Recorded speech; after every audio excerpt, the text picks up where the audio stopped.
রাধে রাধে সবাইকে। তোমরা সবাই কেমন আছো? আশা করছি ভালো আছো, আর আমিও ভালো আছি। মনাজ ব্লগের একটা নতুন ভিডিও তোমাদের অনেক অনেক স্বাগত। এখানে বোন মুখে এই তোমার মাস্কটা লাগিয়েছিল, তখন ও কীভাবে খাচ্ছিল সেটা দেখানোর জন্য ক্লিপিংটা নিয়েছিলাম। এইসবগুলো কিছুই না, জানো তো, হয়তো ও দেখলে হয়তো রেগেও যাবে, বাট এগুলো কিছুই না, কিন্তু তাও অনেক স্মৃতি। এই ভিডিওগুলো থাকলে পরে তো মনে করতে পারবো। এই দিনটা হচ্ছে গিয়ে পুজোর প্রথম দিনই, যখন ওখানে পুজো টুজো কমপ্লিট করার পর যখন আমরা বাড়ি এসেছিলাম, এসে তো হয়েছে আমার সাথে একটা সমস্যা। যখন এসেছিলো আমার খুব জ্বর, ওষুধ টষুধ খেয়েছি, খেয়ে তারপরে 9টার সময় একটুখানি সাজুগুজু করে তারপর বেরিয়েছি। দেখো এখানে আমি রেডি তো হয়ে গেছি, কিন্তু আমার শরীর যেন চলছে না। কিন্তু পুজো বলে কথা, পুজোর দিন চলে গেলে তারপরে তার আমার জন্য ফেরত আসবে না। ওই জন্য যতই কষ্ট হোক ভেবেইছিলাম যে না, যেতে আমাকে হবেই। এই বলে একটু সাজুগুজু করে নিয়ে সবাই একটু সামনে সামনে ঠাকুরগুলো দেখতে গেছিলাম। সামনে সামনে করতে করতে কিন্তু আমরা একদম বল খেলা মাঠ পর্যন্ত পৌঁছেই গেছিলাম। এটা হচ্ছে গিয়ে সতীর দেহত্যাগ, আমাদের মানে পুজোর পাশেই। আজকের দিনে আমরা আমি, আমার বাচ্চি, সে আর দিয়া, আমরা এই 4জনে মিলে ঘুরতে বেরিয়েছিলাম। ঘুরতে বেরিয়ে টুকিটাকি ওর সাথে অনেকের সাথে দেখা হলো। এটা হচ্ছে গিয়ে সতীর দেহত্যাগের মণ্ডপের ভিতরে ফার্স্টেই, যেহেতু তার আগে নটরাজ আর মহাদেব পড়লেও প্যান্ডেল বলতে গেলে সতীর দেহত্যাগেরই ফার্স্ট পড়ে। তো সেখানে ঢুকে আমিও 2-4টে ক্লিপ নিচ্ছিলাম, আর ও তো ভিডিও কলে দেখাচ্ছিল ওর অফিসের কাউকে বুঝি। ওই জন্য আমার আশেপাশে মোটামুটিও ছিল না। মন ঠন সবাই নিজের নিজের মতন এখান থেকে ক্লিপিং নিচ্ছিল, আর কেউ কেউ ফটোও তুলছিল। তো যাই হোক, দেখো তোমাদেরও ভিডিওটা দেখতে ভালো লাগবে। আর মণ্ডপটা কিন্তু খুব সুন্দর সাজানো হয়েছিল, খুবই ভালো হয়েছিল সামনের থেকে সামনে। এখানে আমি আবার ডুয়েল ক্যামেরা এটাকে এই ক্লিপটা নিচ্ছিলাম তখন।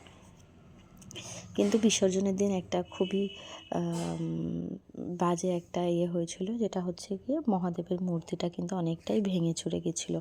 হাতের কাছ থেকেও ক্র্যাক হয়ে গেছিলো, আর থুতনির কাছটা পুরো ভেঙেই গেছিলো। এখন কত সুন্দর নিখুঁত মূর্তি, কিন্তু বিসর্জনের দিন যখন দেখলাম মূর্তিটাকে, দেখলে মনটা খুব খারাপই হচ্ছিলো। তো যাই হোক, বিসর্জন তো এখনও সময় আছে, আজকে তো সবে শুরু।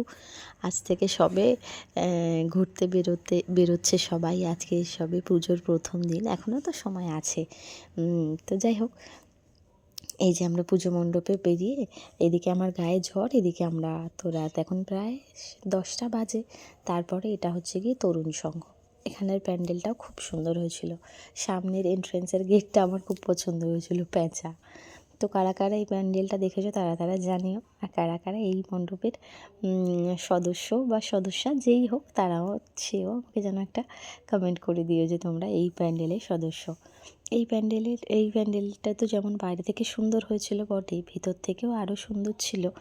এখানের বিশেষ আকর্ষণ ছিল এই মণ্ডপের মূর্তি, কারণ এই মণ্ডপের মূর্তিটা ছিল কিন্তু পুরো কাঠের, একটুও মানে অন্য কিছু দিয়ে নয়, মানে পুরো কাঠের দিয়েই মূর্তিটা বানানো হয়েছিল, খুব সুন্দর হয়েছিল। তারপরে এটা হচ্ছে কি মোস্ট প্রবাবলি কুণ্ডুবলির সামনে যে পুজোটা হয় না, সেইখানকার সন্তোষী মা। এটা হচ্ছে ধোপাঘাটের প্যান্ডেল, যেটা হচ্ছে গিয়ে এই সারা বাঁশবেড়িয়ার ফার্স্ট টাইম ধোপাঘাটে বুঝি, ধোপাঘাট বলছি বলাটা ভুল, সন্তান সঙ্গে যেই জামাই কার্তিক হয় সেই জামাই কার্তিকের এই এত বছরে ছোটো থেকে এত বড় হয়ে যাওয়ার পর এই ফার্স্ট টাইম দেখলাম এখানে কোনো মণ্ডপ হলো। নইলে সারা জীবনই দেখে এসেছি ওই খাটের উপরে কার্তিক শুয়ে মানে বসে থাকেন, আর তার সামনে ছেলেপিলেরা নাচানাচি করেন। এবার এটা দেখে খুবই আশ্চর্য হচ্ছিলো, এবং যেই দেখছিল সেই বলছিল প্যান্ডেলটা হয়েছেও খুব সুন্দর, আর দেখতেও খুব ভালো লাগছে, আর এই প্রথম এই প্যান্ডেল হয়েছে।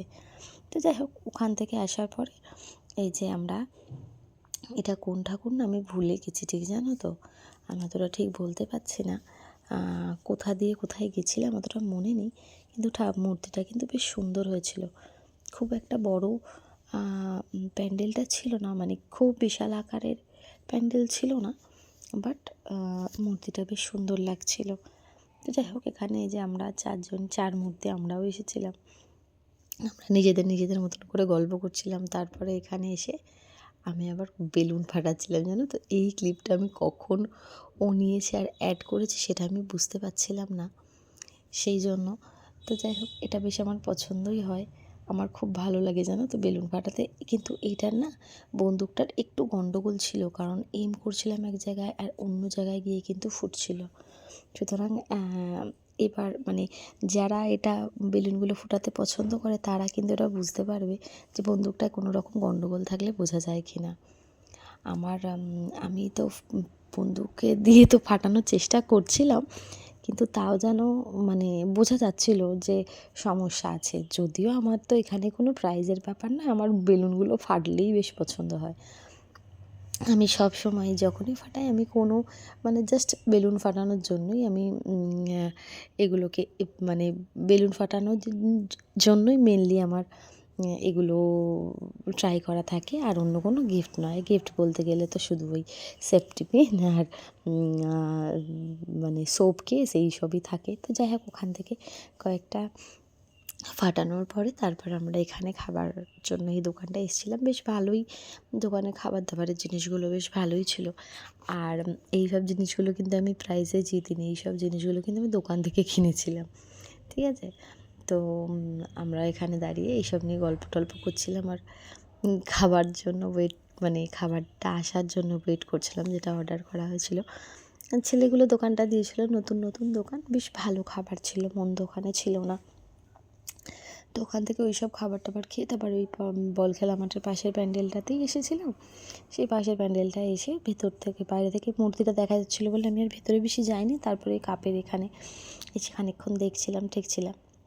তো দেখা টাকা হয়ে যাওয়ার পরে ওখান থেকে আমরা না আর হেঁটে হেঁটে আর আসিনি। তারপরে আমরা না টোটো করেই চলে এসেছিলাম, কারণ আমি আর হাঁটতে পারছিলাম না, আমার আর ভালো লাগছিলো না, আর ওরা দুজনও পারছিল না। অনেকটাই লেট হয়ে গেছিলো, প্রায় 12:30 পৌনে 1টা বাজে। তখন দেখো আমাদের মণ্ডপেও কেউ ছিল না, মানে যে ঘুমানোর কাকা বা কেউ, সে কিন্তু ঘুমিয়ে পড়েছিল। তো তারপরে বাড়ি এসে এটা দিয়ে একটু পায়ে ম্যাসাজ করেছিলাম, কারণ পাটা ব্যথা করছিলো, স্বাভাবিক শরীরটাও খারাপ। আর ভিডিওটা আমি এখানেই শেষ করে দেবো। ভিডিওটা ভালো লাগলে like, share, comment and subscribe করবে, আর পাশে থাকা বেল আইকনটাকে প্রেস করবে। আর রাধে রাধে।